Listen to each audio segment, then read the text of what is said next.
Hello everybody and welcome to this tutorial. Today I will be talking about some of the basic terms which you will need in order to follow this course through.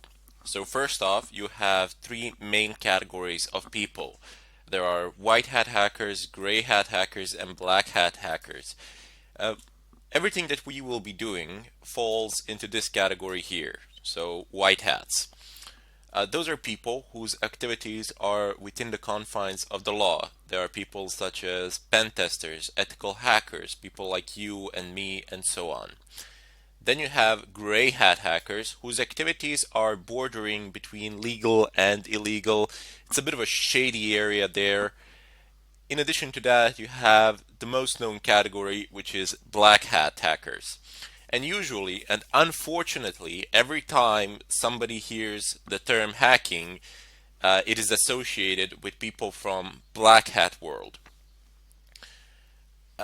There are people who conduct all sorts of illegal activities or conduct activities without any regard for the law and, I don't know, extract information from certain servers, credentials, your credit card information, take services down, usually to extract some sort of financial gain. In any case, down below you have footprinting. Now, the act of footprinting is basically information gathering. You are conducting some sort of reconnaissance work. You are figuring out the IP of the server, figuring out which ports are open, and with that you can conclude which services are running there. But it doesn't necessarily need to be confined to the digital world. The act of footprinting can also be when you go to the company itself. You just walk in. It doesn't necessarily need to be a company. It can be pretty much any building with the servers in it.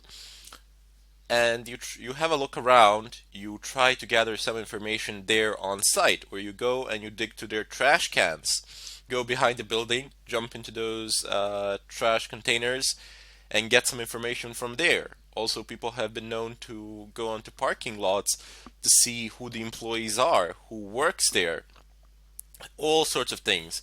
So this is just general information gathering in regards to your chosen target. It doesn't need to be confined to the digital world. Anyway, down below you have certain types of attacks. You have DOS and DDoS. Basically the same thing implemented in a different way. DOS stands for denial of service, usually called childish attacks because they were relatively easy to implement, and they still are, provided of course you have enough machines, but that's the domain of DDoS. In general, what happens here is that you perform a certain amount of requests, more requests than a server can handle, and then server begins dropping connections. For example, Apache web server, I believe by default it can handle up to 10,000 connections or so. And if you can make more than 10,000 requests, basically everybody else making any sort of requests will not be able to access the website because their connections will be dropped simply because Apache will say, okay, I have too many users, I have more users than I can handle, all the other connections will be dropped by default, thereby making the site inaccessible even though you haven't really broken any codes, you haven't really broken through any firewalls or stolen any passwords or anything of a kind. But when you're DOSing something, it's just you. So all the requests, everything is coming just from your own computer. And that is not always the most efficient of ways. In fact, it generally can only work if there is a flaw in the way in which requests are processed. However, that is why you have DDoS attacks.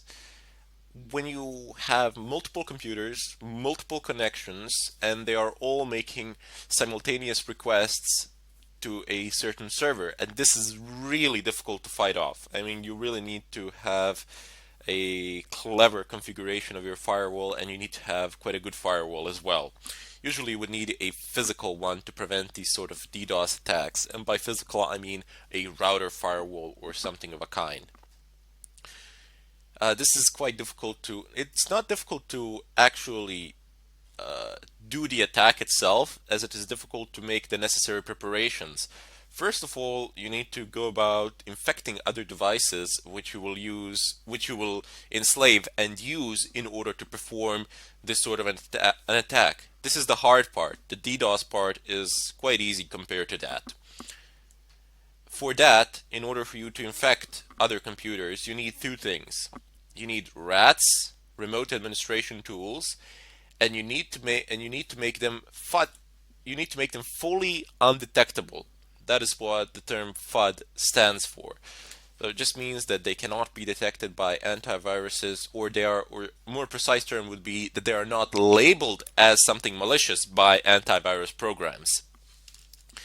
And by the way, sometimes, actually most of the times, you don't actually need to make your own applications fully undetectable. There are plenty of pen testing companies out there, and not just pen testing companies, but other companies as well, who will pay very good sums of money if you can make their programs fully undetectable by antivirus programs. Down below, the RATs, remote administration tools. Now, they themselves are not some sort of hacks or anything of a kind. You just basically put them on a USB stick or something of a kind, send them in a mail, share them in a zip file, and in such a way, that's just one of the ways to infect other computers, other devices, enslave them, convert them into your slaves, into the slaves of the main server, wherever that might be, wherever you might set it up. And then you can use all of those computers to conduct all sorts of activity. This is very good because it anonymizes you to a very large extent. It is very difficult to track you. It is very difficult to track somebody down, whoever is doing this, primarily because the users who are infected, they have no idea that somebody else is controlling their devices, because nothing is really happening on your desktop. You can't really see. All the processes running are being run in the background, and your processor is executing them using up. The only way to see it would be basically to start up a task manager or something of a kind, and then see the running processes, and perhaps you could spot it there, but not even there if somebody has implemented a rootkit. So a rootkit is a tool basically which you install onto an operating system, and it is able to hide running processes from the system itself. So when you, for example, start a task manager in Windows or something of a kind, the purpose of a rootkit would be to hide the processes from the task manager. Basically, how it works is that task manager requests information from the system, from the kernel, and then the kernel of the system responds, which is the core of the system where all the drivers and the key functionalities are. The kernel of the system then responds, hey, I have this, and this process running, here you go. But what rootkit would do is redirect those requests from task manager to itself, and would basically say, I don't have such processes running.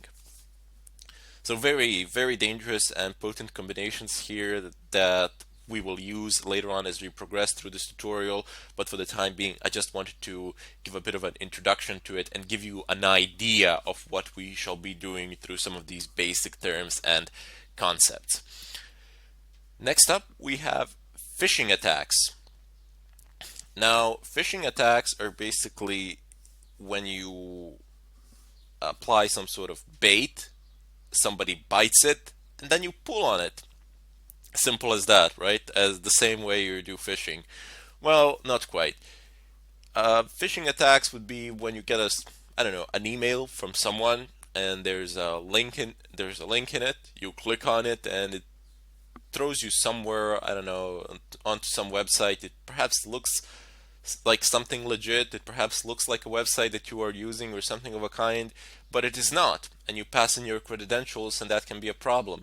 But this is generally avoided today. This is not something that happens in such a way. Rather, instead, what happens these days is that the DNS servers get changed on your routers, and once that happens, all the requests that you make on your web browser get redirected. So for example, if you type in facebook.com, you're going to get a domain with facebook.com from some private DNS server, God knows where, whose MX records are altered and they have been configured, for example, to make redirections to interpret, sorry, not redirections, but rather instead to interpret facebook.com to a certain IP address that does not belong to Facebook or anything like that.